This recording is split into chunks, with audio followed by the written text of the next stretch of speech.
Thank you for budgeting time for CNN 10. I'm Carl Azuz, and budgeting is the first topic we're tackling this Tuesday. In Washington, D.C., President Donald Trump has released his budget proposal for the year 2020.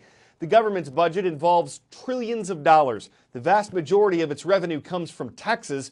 The budget's a blueprint for how the government plans to spend that and what the difference is between its revenue and expenditure. For years, under Republican and Democratic administrations, the government has spent much more money than it takes in.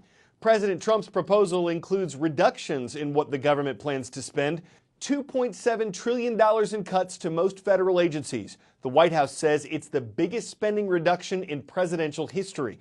But it would still take 15 years under this plan for the budget to balance, meaning that what the government spends is equal to what it takes in. According to TheHill.com, the Environmental Protection Agency, the State Department, Housing and Urban Development, and federal agriculture and education departments would all see reductions in their funding, while defense spending would increase, and programs that help veterans, modernize government technology, and fight the nation's opioid epidemic would receive more money. The budget proposal sets aside $8.6 billion for border security. That includes the wall or barrier the president has promised to build between the U.S. and Mexico. That's something that's generally supported by Republicans who control the Senate. They say the president's proposal has no surprises and that it's a good first step in the budgetary process. A border wall is generally opposed by Democrats who control the House of Representatives. They say the president's proposal is irresponsible and that it has no chance of passing in the House. No president's budget has ever been adopted by Congress, though. It shows a president's priorities for where the money should go, but because Congress controls the purse strings, the two chambers could debate, change, and revise the plan for months before a compromise is sent to the president's desk.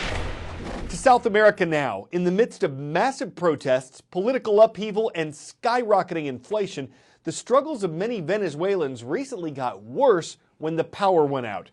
70% of Venezuela has been without electricity at some point since last week. As the country's economic crisis has gotten worse, blackouts have become increasingly common. But one this big is rare. President Nicolas Maduro said the U.S. was behind it. He blames America for sabotaging Venezuela's network through a cyber attack. Juan Guaido, who's declared himself the new leader of Venezuela, says that's nonsense because the country's main power plant isn't online. He and the U.S. say the, quote, incompetence of Maduro's government is to blame. Both Venezuelan leaders have called for rallies in the nation's capital.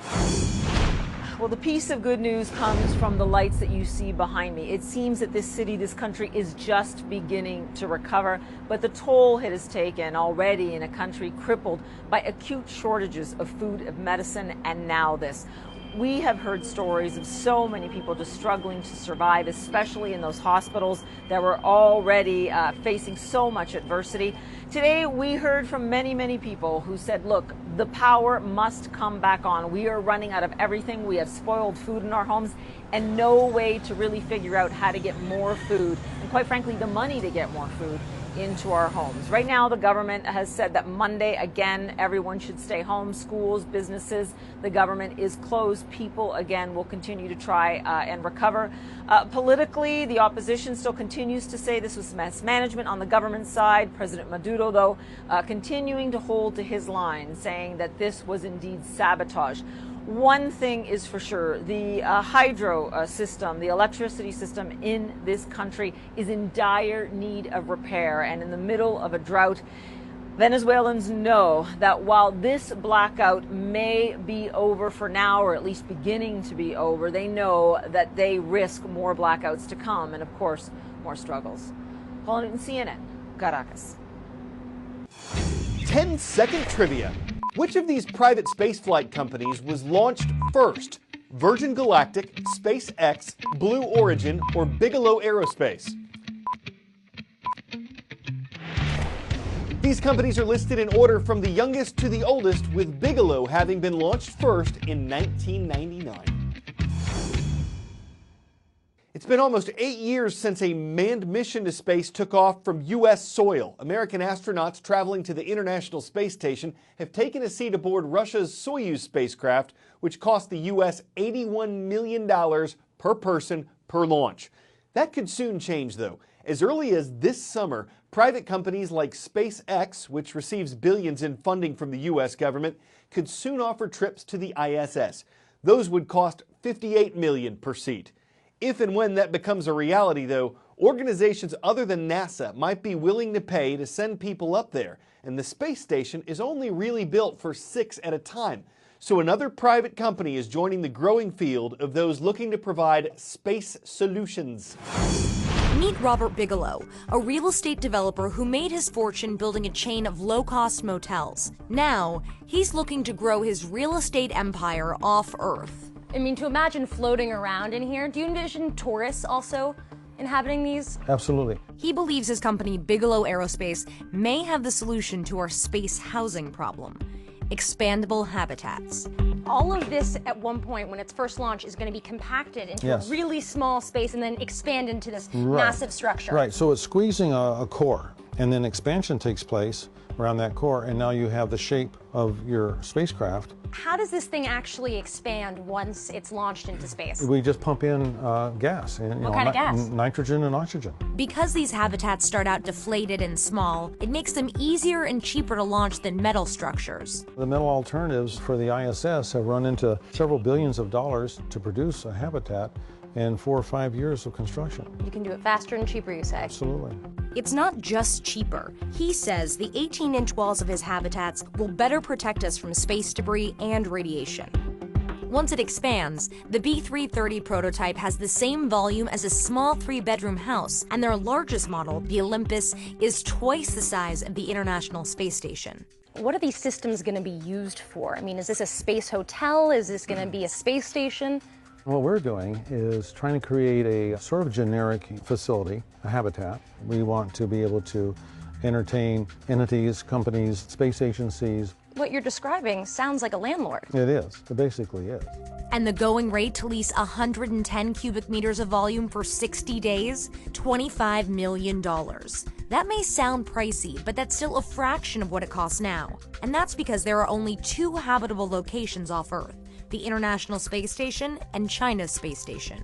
Up to now, space is characterized mostly by nations being able to only be the ones to do various kinds of things. And it's been prohibitively expensive. We're trying to attack both of those things. And it's that belief in the impossible that drove Bigelow to pursue his design. 10, 9. Because the technology behind his inflatables is something NASA started toying with in the 60s. They dropped the idea because the materials they were using weren't strong enough. We're trying to size our ecosystems for 6 people as a max. But Bigelow saw promise. He licensed the technology from NASA in the 90s and started his aerospace company. You've sunk about $200 million of your own money into this. Actually, 275, but who's counting? Why sink all this money into this seemingly impossible task? We don't think it's impossible. That's the first premise, is because if we did, we wouldn't attempt it. We just think it's difficult. This isn't just an idea. His company has already sent 2 prototypes into orbit, and they have a contract with NASA to test one of its habitats on the ISS. We're addicted to that direction of space and doing whatever we can. To get us there. Yeah. And keep us there. Right.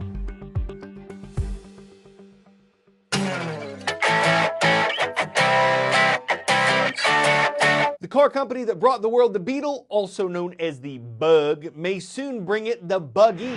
The ID Buggy, with ID reportedly standing for Iconic Design. It's just a concept at this point, but it created a buzz, get it, at the Geneva International Motor Show last week. And Volkswagen says it might actually produce the electric dune buggy in small numbers as a way of attracting attention to VW's electric cars. It only seats 2, it only has 2 doors, and while it made some fans bug-eyed, others will want to bug out when they begin to adjust their compound eyes to that bug-garish shade of green. Does it bug you? Or have you been bitten by the bug of curiosity and want to larva your Beetle behind and metamorph a downsize to a wingless taxi? I'm Carl Azuz for CNN.